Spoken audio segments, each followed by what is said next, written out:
Hey, good evening. Good evening. How's everybody doing? I hope you're having a great Monday. And just wanted to say how much I appreciate all of you who respond to these videos. Hopefully, they are helpful. If you're jumping on live, if you could say hi in the chat, that would be awesome. Uh, and just let me know where you're tuning in from. I'm trying to get my little video set up right here. So hopefully you can see and hear me okay.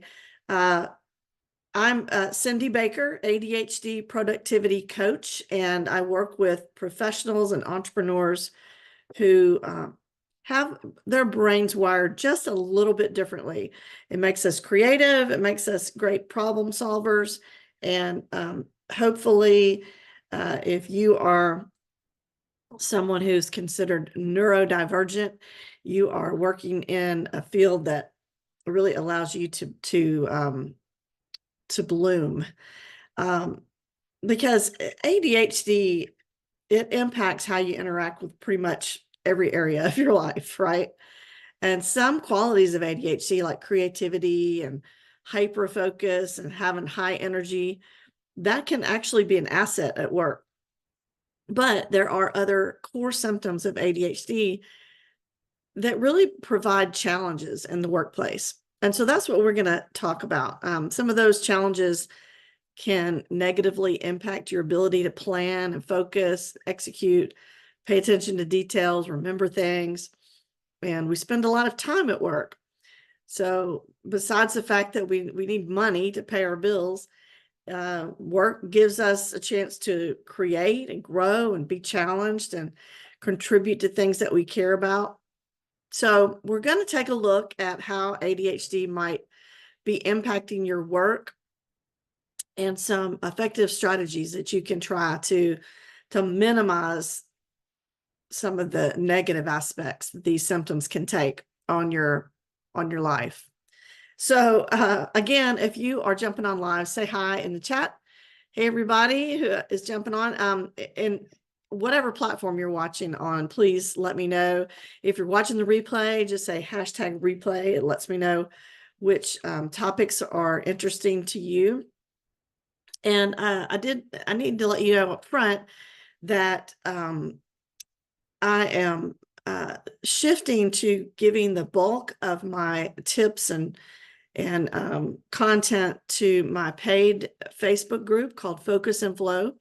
It's an exclusive members only group, but because it's still fairly new, I am offering it for only $27 a month, and there's no contract. So if you like these kind of tips and you want more, the deeper dive is in that group.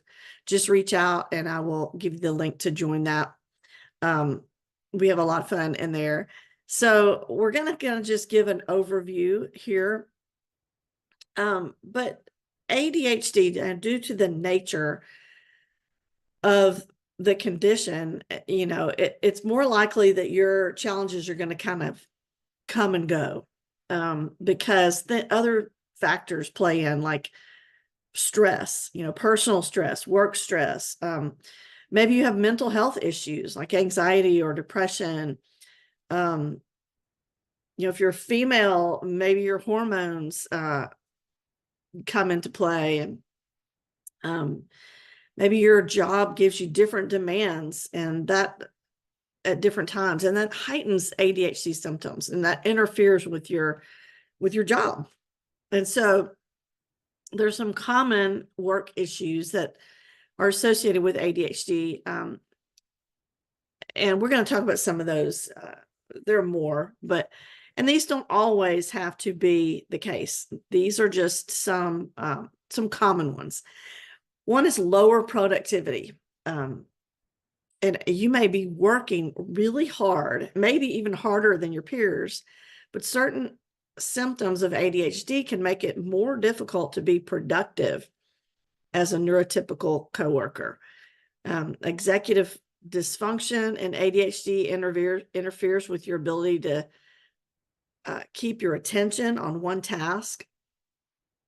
And then oftentimes, that can look like spending just way too much time on unrelated tasks or side quests that don't bring you any closer to getting the main thing done. We struggle with things like missed deadlines. In addition to getting derailed, symptoms of ADHD can lead to major issues with deadlines. Time management is one of the things that I work with professionals on in our coaching program, our group coaching program. But missed deadlines can happen because of what is called time blindness. And that's where people with ADHD see time differently than others.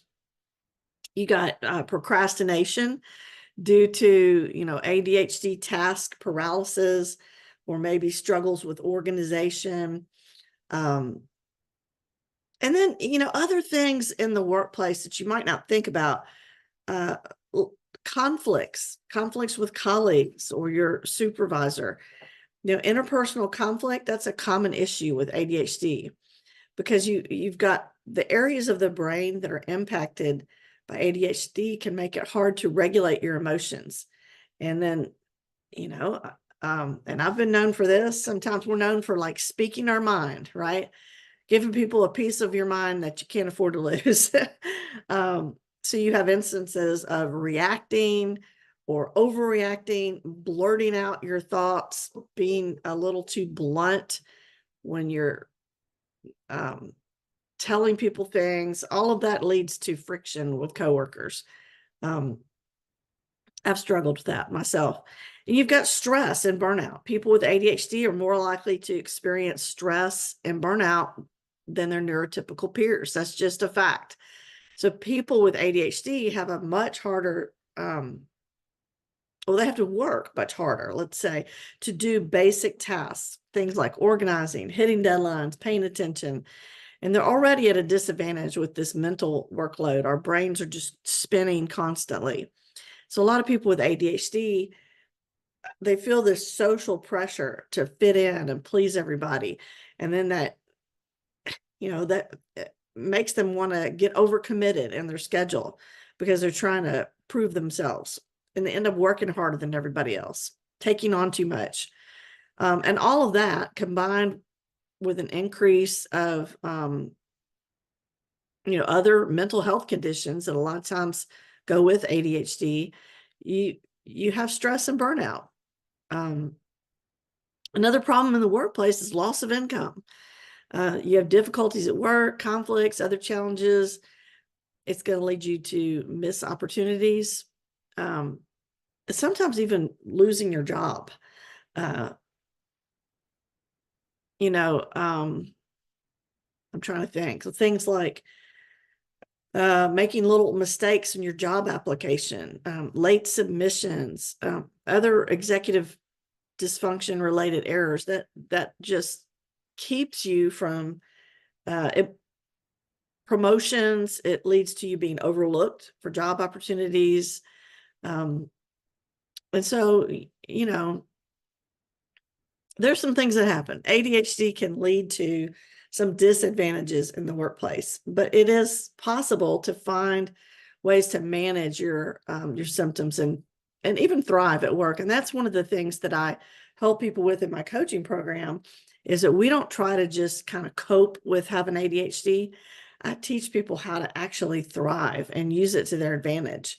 So, before you decide what strategies to focus on, stop and take an inventory of what your significant challenges are. They're probably unique to you. Make a list of all the experiences that you're having that are making your work life more difficult. Write it down. Fill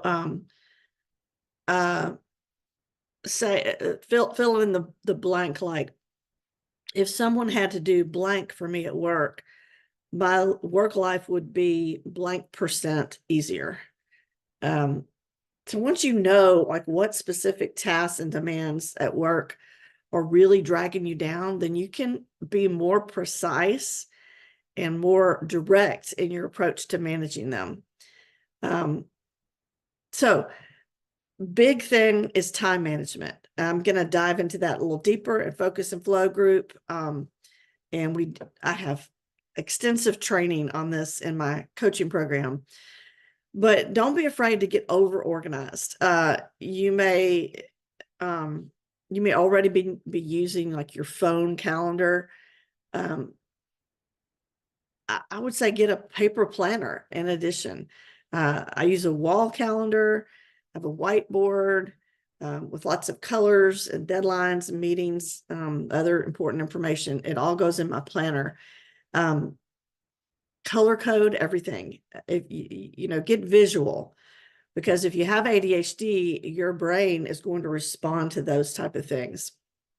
And after using apps, um, there are all kinds of ADHD friendly apps that you can get. Like there's one called Forest that locks you out of your phone browser while you're working on a particular task, and it actually plants a tree.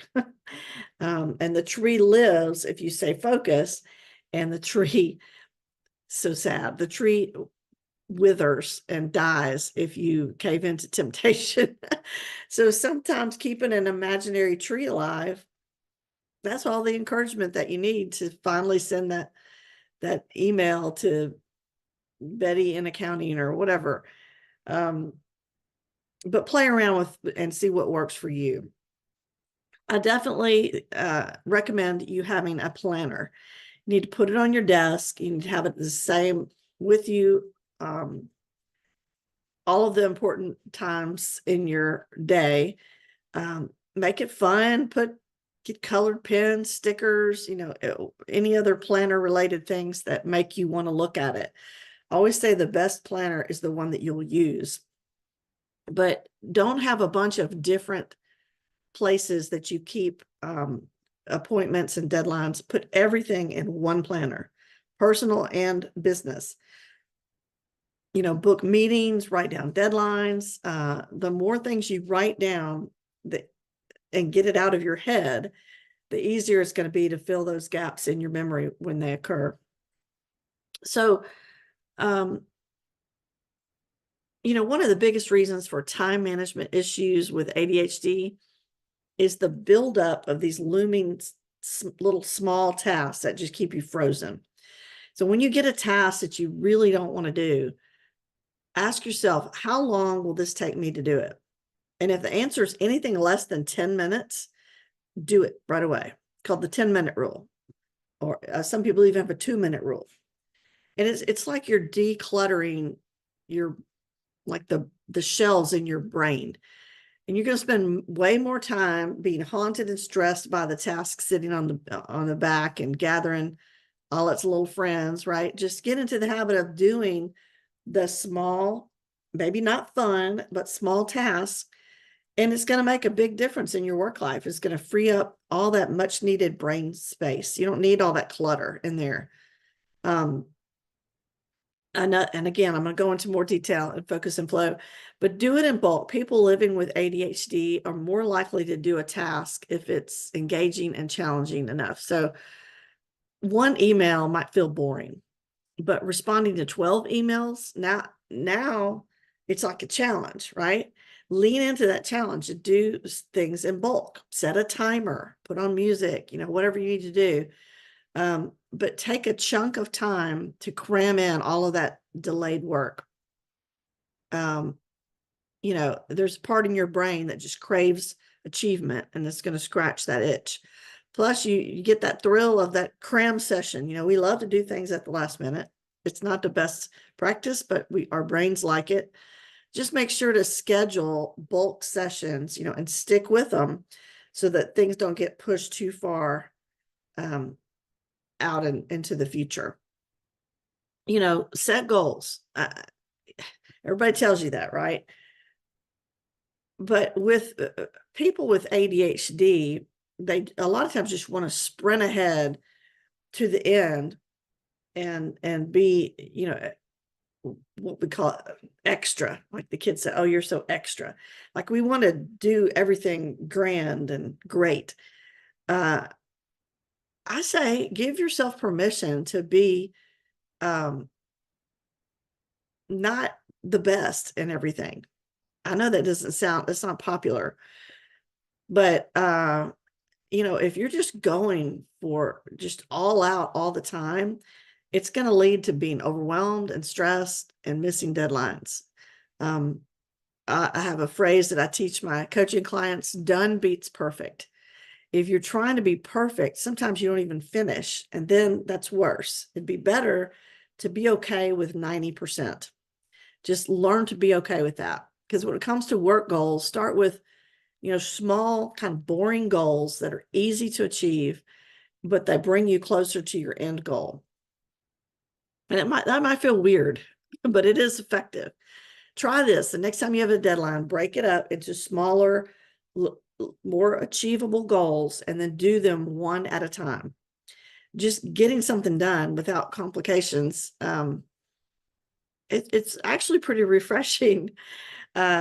And make sure you are taking care of yourself, because if you have ADHD, even minor day-to-day activities sometimes just feels overwhelming.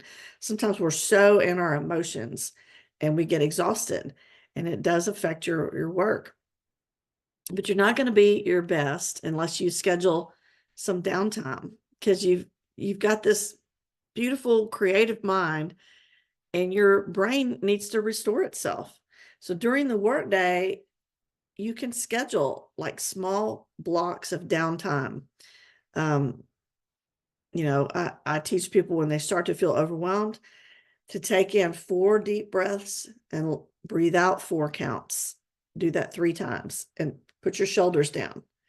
But just that small little break can help lower your heart rate, bring your stress level down. You can schedule like an appointment with yourself for self-care. It doesn't have to be like, a day at the spa or anything expensive. It could just be taking a walk. And I don't know, a special coffee drink, something like that. But treat yourself and do it regularly. Be kind to yourself. Show yourself compassion. Mistakes happen. You do not have to be perfect. So many people are jumping through hoops to try to compensate for mistakes they've made because of their ADHD. But look at your intentions. If your intentions are good, then you should focus on that. Um, so it didn't turn out perfectly, so maybe you did speak your mind. You didn't mean to hurt their feelings. You just speaking your truth, right? And so go a little easy on yourself and give yourself space to be human. And get help. It's okay to ask for help. Get support, because if you have ADHD and you're having challenges in the workplace, um, doing something like joining my group coaching program can be so helpful, because you have accountability, but it's gentle accountability.